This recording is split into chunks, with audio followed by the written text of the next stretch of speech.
नमस्कार, मैं हूं अभिषेक त्यागी।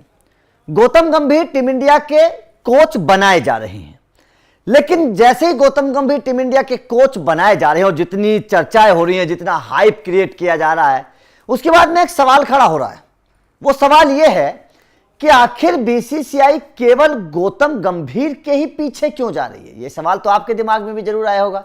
क्या आपने सोचा कि बीसीसीआई आखिर केवल गौतम गंभीर के ही पीछे क्यों जा रही है? बीसीसीआई गौतम गंभीर की शर्तों को क्यों मान रही है? क्योंकि आज तक तो कभी हुआ नहीं कि किसी कोच की सारी शर्तें मानी गई हो। तो केवल गौतम गंभीर के ही पीछे क्यों जाया जा रहा है? केवल गौतम गंभीर की शर्तों को क्यों माना जा रहा है? आखिर गंभीर से क्या चाहती है बीसीसीआई?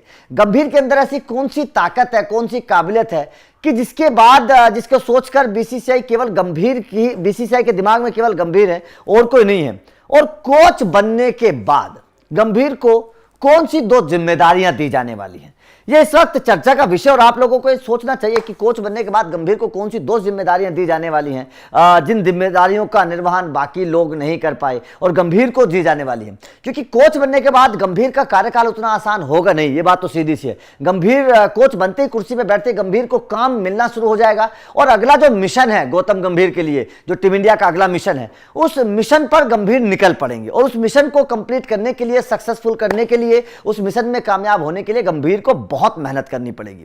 अब वो कौन से दो काम है जो सबसे पहले गौतम गंभीर को करने और उसके बाद में लंबे रास्ते पर गौतम गंभीर चलेंगे? तो चलिए आप लोगों को एक ट्वीट दिखा देता हूं। एक ट्वीट इस वक्त सोशल मीडिया पर वायरल हो रहा है क्योंकि गंभीर की लगातार चर्चा हो रही है और एक ट्वीट वायरल हो रहा है। उस ट्वीट में क्या लिखा है समझिएगा, जरा गौर से समझिएगा इस ट्वीट में क्या लिखा है।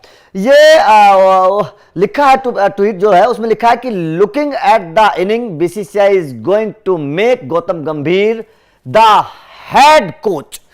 एज पर रिपोर्ट गौतम गंभीर ही हैज टू डिमांड्स। मतलब गौतम गंभीर से दो डिमांड है बीसीसीआई के। वो दो डिमांड कौन कौन सी है?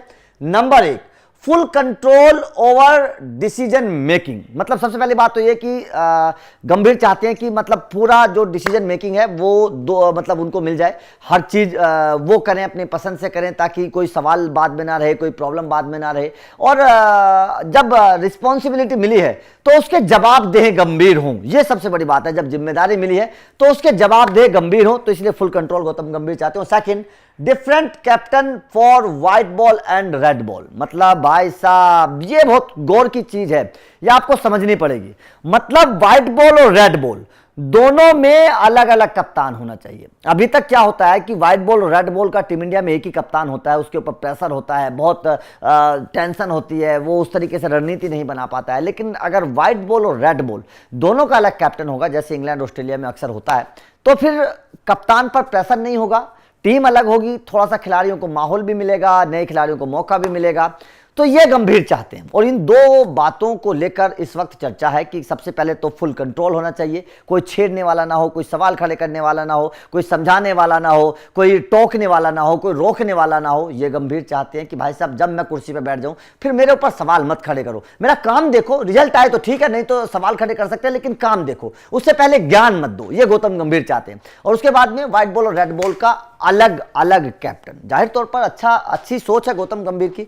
और अगर कोई इंसान फुल कंट्रोल में काम करता है तो अपने अलग माइंडसेट के साथ काम करता है और फुल फ्रीडम के साथ काम करता है, उसका रिजल्ट भी सामने आता है। ये गौतम गंभीर का मानना है। आपका क्या मानना है? क्या आपको लगता है कि गंभीर के आने के बाद वास्तव में टीम इंडिया की तकदीर बदलने वाली है और एक अलग टीम इंडिया नजर आने वाली है? कमेंट करके अपनी राय जरूर दीजिएगा। वीडियो अच्छी लगी तो लाइक और शेयर जरूर करिएगा, चैनल को सब्सक्राइब करिएगा, क्योंकि अपडेट लगातार मिलते रहेंगे। Thank you very much.